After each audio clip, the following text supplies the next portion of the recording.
भूलें।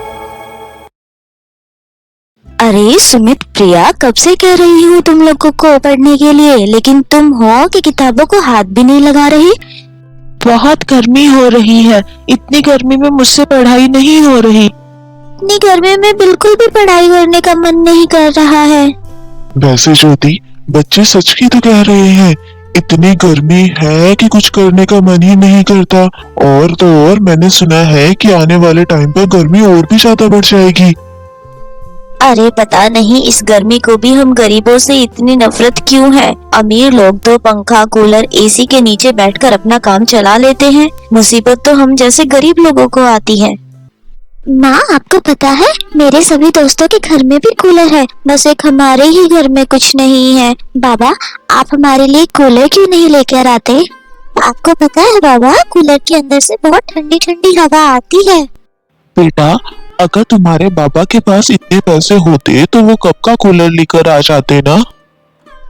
क्या बाबा, मतलब इस साल भी हमें गर्मी में ही रहना पड़ेगा? इतना कहकर दोनों बच्चे उदास हो जाते हैं। दोनों बच्चों का उतरा हुआ मुंह देखकर रमेश से रहा नहीं जाता। अरे क्या हुआ जो मैं तुम्हारे लिए कूलर नहीं ला सकता, लेकिन तुम दोनों को मैं ठंडा ठंडा बर्फ का गोला तो खिला ही सकता हूँ ना। क्या, बर्फ का गोला? हाँ, बर्फ का गोला। चलो तीनों जल्दी जल्दी तैयार हो जाओ, आज हम बर्फ का गोला खाने चलेंगे।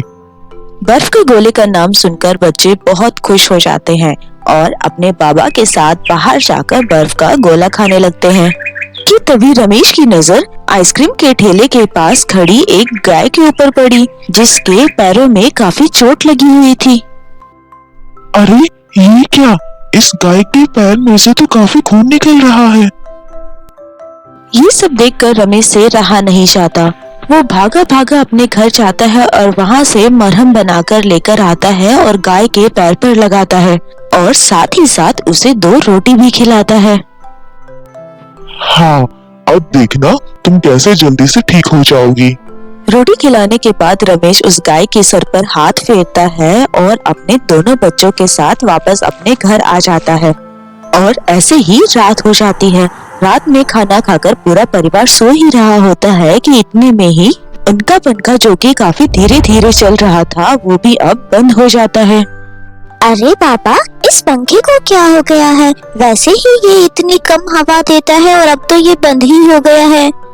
रुको बेटा, मैं देखता हूँ। जिसके बाद रमेश उठकर उस पंखे को ठीक करने की कोशिश करता है, लेकिन वो पंखा उससे ठीक नहीं हुआ। वो अब खराब हो चुका था।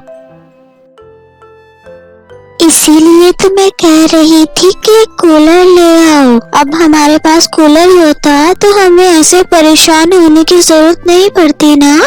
कितनी बार समझाया तुम लोगों को मैंने। अगर बाबा के पास पैसे होते तो बाबा कूलर ले आते ना, लेकिन तुम हो तो सुनते ही नहीं हो। ज्योति ने अपने दोनों बच्चों को डांट कर सुला दिया, लेकिन वो भी अपने दोनों बच्चों की हालत देखकर परेशान थी, लेकिन कर भी क्या सकती थी गरीबी के आगे। पूरा परिवार जैसे तैसे कर कर गर्मी में रात काटता है। सुबह होने पर ज्योति जब झाड़ू लेकर अपने आंगन में झाड़ू लगाने के लिए आती है, तब वो देखती है कि एक गाय उसके घर के सामने खड़ी है। तभी ज्योति रमेश को बुलाती है और कहती है, अजी देखिए, इस गाय के तो पैर पे चोट लगी है। लगता है किसी भले मानस ने इसकी मरहम पट्टी कर दी है। पर ये हमारे घर के आगे क्यों खड़ी है? अरे ये तो वही गाय है जिसके लिए कल मैं मरहम पट्टी बनाकर लेकर गया था, लेकिन ये यहाँ क्या कर रही है? अच्छा चलो कोई नहीं, मैं इसके लिए रोटियां लेकर आती हूँ। जिसके बाद ज्योति जाकर रसोई घर में 3-4 रोटी चूल्हे पर सेकती है और लाकर उस गाय को खिला देती है। अब अक्सर वो गाय आकर रमेश के घर के आगे आके बैठ जाती थी, जिसके बाद रमेश और ज्योति उसे हमेशा रोटी खिलाते थे। लेकिन अब गर्मी भी अपनी काफी चरम सीमा पर बढ़ चुकी थी और पूरा परिवार ही गर्मी के कारण बहुत परेशान रहने लगा। बढ़ती गर्मी के कारण सुमित और प्रिया की तबीयत भी अब काफी खराब रहने लगी और एक दिन तो वो दोनों चक्कर खाकर बेहोश हो जाते हैं। हे भगवान, अजय देखिए ना क्या हो गया है मेरे बच्चों को। एक तो ये गर्मी जब से सिर पर चढ़ी है, मेरे तो दोनों बच्चों की तबीयत खराब रहने लगी। आपको पता है ये कल भी ऐसे ही चक्कर खाकर बेहोश हो गए थे। मैं बच्चों की ऐसी हालत नहीं देख सकता। अब चाहे मुझे किसी के पैर ही धोकर क्यों ना पीने पड़े, लेकिन मैं इनके लिए कूलर लेकर ही आऊंगा आज।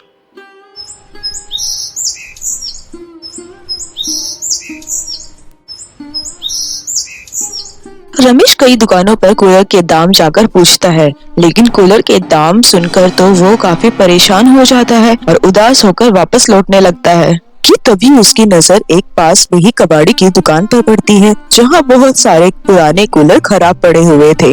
भाई साहब, ये कूलर कितने का है? अरे भाई, ज्यादा नहीं, सिर्फ 500 रुपए का ही है, लेकिन करोगे क्या इसको लेकर? ये तो पूरा खराब पड़ा है। कुछ नहीं भाई, बस नए कूलर लेने की तो मेरी हैसियत ही नहीं है। अगर ये पुराना कूलर लेकर भी ठीक करवा दूंगा तो मेरे बच्चों को काफी राहत मिलेगी इस गर्मी में। रमेश उस कबाड़ी वाले को 500 रुपए देकर वो पुराना कूलर उठाकर अपने घर की तरफ बढ़ने लगता है कि तभी वो देखता है कि कुछ आदमी उसी गाय को जबरदस्ती कहीं लेकर जा रहे थे, जिसे देख रमेश भागा भागा उन लोगों के पास आता है। अरे, ये तुम क्या कर रहे हो? कहाँ लेकर जा रहे हो इस गाय को? अरे तो कौन होता है ये सब पूछने वाला? हाँ, कहीं भी लेकर जाए हम इस गाय को? क्यों, तेरी गाय है क्या ये? अगर ये गाय मेरी नहीं है तो तुम्हारी भी नहीं है, तुम इसे लेकर कहीं नहीं जा सकते। अब वो दोनों आदमी गाय को छोड़कर रमेश को मारने लगते हैं, जिसके चलते रमेश काफी घायल हो जाता है।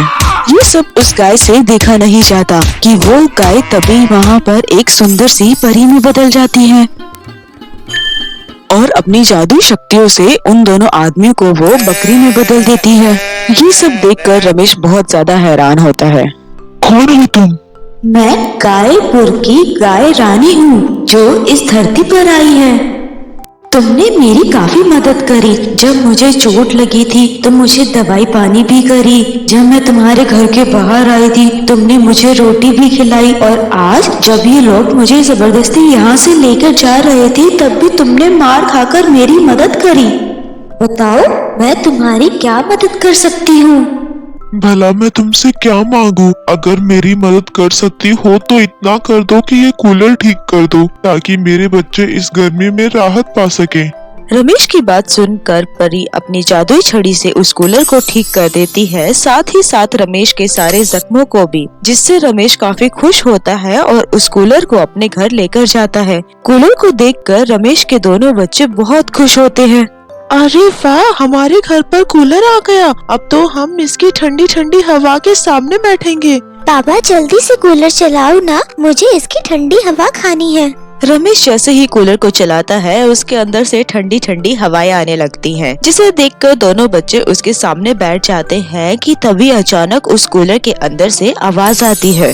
मैं कोई मामूली कूलर नहीं बल्कि एक जादुई कूलर हूँ। तुम लोग जो चाहे मुझसे मांग सकते हो।